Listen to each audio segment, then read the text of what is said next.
ऊपर डरा धमका के कि देख अगर मेरा है तो कामयाब, अगर फिसल गया तो जिंदगी भर के लिए गया, तेरी नस्ल गई, तेरी औलाद गई, तेरी सेहत गई, तेरी जान गई, तू नहीं बचने वाला, ये हो जाएगा वो हो जाएगा।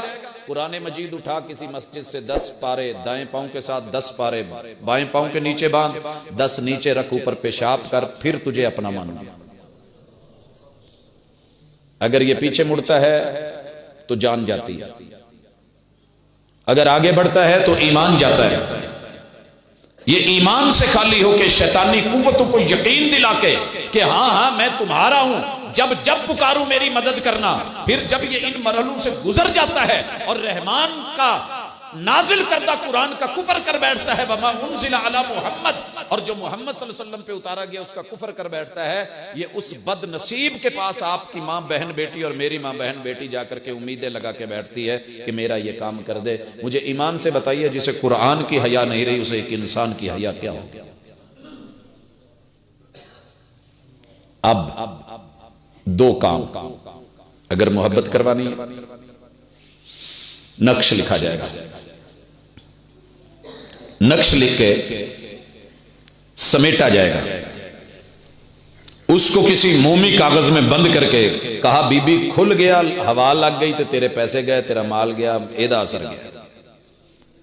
अब ये किसी बच्चे को देके, भाई को देके, किसी राजदान को देके मोची से जाके चमड़े में मड़वाएगी, इसको गले में पहन लो दिल के करीब करके, या डोले के साथ बांध लीजिए बाएं के साथ, क्योंकि दिल के करीब, धड़कनों के करीब रहता है। दूसरा ले जाइए, इसको आपने किसी गहरी पुरानी कब्र को खोद के उसमें नीचे दबाना है। खोपड़ी मिल जाए तो बेहतर, घुटने की हड्डी मिल जाए तो बहुत अच्छा, और अगर पसलियां मिल जाए तो उससे भी अच्छा, वहां दबा के आना है। और तीसरा किसी दरख्त के साथ बांधना है कि जिसकी टहनी हवा के साथ हिलती रहे, हवा उसको करास करती रहे। और चौथा, बहते हुए पानी के किसी किनारे पे जाकर के तवीज को दबाना है। दुश्मन मोहब्बत में तब्दील होके महबूब बन के तड़पता हुआ, बिलकता हुआ, मरता हुआ आपकी तरफ भागेगा। उसकी बीवी की तस्वीर उसके सामने बुरी, अपने बेगाने, और वो आपका हो जाएगा। ये हम आपको कर देंगे, इतना पैसा लगेगा, अम्मू मांगी कीमतें लेकर के। अगर हो गया तो बिस्मिल्लाह, ना हुआ तो क्या कहा, बीबी तू कि तवीज नूं हवाल वाली होनी है, मेरा कसूर नहीं। अच्छा, अगर बंदिश लगवानी है, ईमान से बताइए मुअल्लिम कौन है, मुदर्रिब कौन है, बताने वाला कौन है, ये इल्म किसने दिया है, ये कहां से आया है, ये किसने सिखाया है? हजरात, मैं मिसाल से बात करना चाहता हूं। अगर नाम लेना शरीयत में जायज होता तो मैं नाम भी ले देता। दूसरा रुख बंदिशें, सर के बालों से लेके पांव के नाखूनों तलक बंदिशें करने वाले चारों तरफ बैठे हैं, पढ़ पढ़ के हुरूफ सवामिता के जरिए। और जो नूरानी इस्तेमाल करते हैं वो इस सूरत कुरान मजीद की 114 सूरतों में से सूरह कुल हुवल्लाह, सूरह इखलास का इस्तेमाल करते हैं, क्योंकि इसके सिर्फ 4 हुरूफ जो हैं वो छोड़ के बाकी सारे हुरूफ सवामिता है, और इसके जरिए बंदिशें लगाई जाती हैं। नूरी और काले इल्म के जरिए लगने वाली बंदिश, आपका दिमाग बंद किया जाएगा, पढ़े ही ना। मुकाबला है कॉलेज के अंदर, यूनिवर्सिटी के अंदर, स्कूल के अंदर, बाकी सारे बच्चे जो है ना दूसरों के टॉप कर रहे हैं, मेरा बच्चा पीछे क्यों है? जेड़े अगे लगे ने इन्होंने पीछे कर दिए, लिहाजा उसका दिमाग बंद कर दिया जाए, समाते बंद कर दी जाए। ये बीवी है, जो मर्जी हो सुने ही ना। ये शौहर जो है ये किसी और की सुने ना, सिर्फ बीवी की सुने ना, बहन की सुने ना, माँ की सुने ना, बाप की सुने।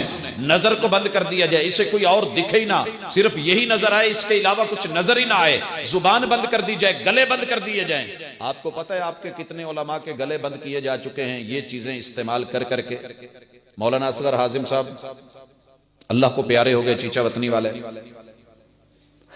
आपके मौलाना अली शेर हैदरी साहब मोकल वाले, बेशुमार दीगर अहबाब, गले बंद, जुबान बंद, सीना बंद, दिल बंद, जिगर बंद, पेट बंद के बन पै जाए, इनू पवे कुलंज दी पीड़ ते दूजा साह ना लगे। ये कुछ खाए पिए नहीं, इसे खाया पिया लगे नहीं। और जिस बात पे मैं आना चाह रहा हूं, जिस पे कौम मर रही है, वो है नफ्स बंद, शर्मगाह बंद, उज़्व बंद। बल्कि नाम लेके तवीज़ों पे लिखा होता है आला तनासल बर उज़्व फुलां, बर उज़्व फुलां, बर उज़्व फुलां, फुलां की बेटी के ऊपर जिसके साथ इसकी शादी है, इसका ताल्लुक बांध दिया जाए। ये एक घर में भी रह के कभी मिल ना पाए, औलाद ना हो पाए। सूबंद, औरत की सूबंद, मर्द का जो है वो उज़्व बंद। और कर कौन रहा है?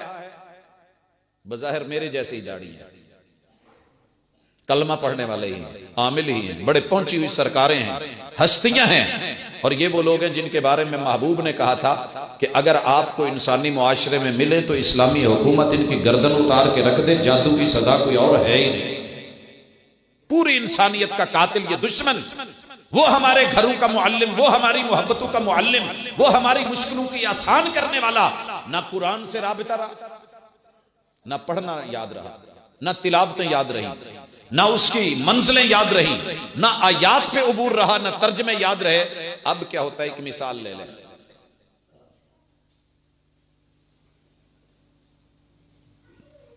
मुझे ये मौजू अगर पहले बताया होता ना, तो मैं आज बहुत कुछ साथ लेके आता।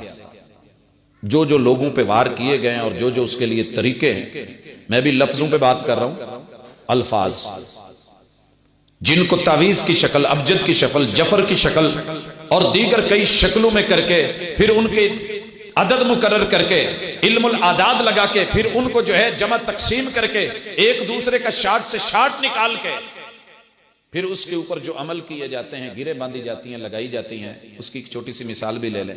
हामिद है तो हरूफ अबजद के हवाले से, अबजद क्यों लगाया गया? ताकि हरूफ तहजी लोगों को तरतीब आती है, तरतीब बदलेंगे, इल्म अपने हाथ में रखेंगे, कंट्रोल रखेंगे, उनके मुताबिक उनका खुलासा निकाल के, मसलन उसके मजमुआ निकला है, एक मिसाल है 29। अब ये इसे क्या करेंगे? मुफरद करेंगे। 9 और 2 कितने हो गए? 29। 9 और 2 हैं, कितने बन गए? 11। अभी भी ये मुफरद नहीं हुआ। फिर इसको 1 और 1 में जमा करेंगे, 11 है ना। अब नतीजा निकला है 2।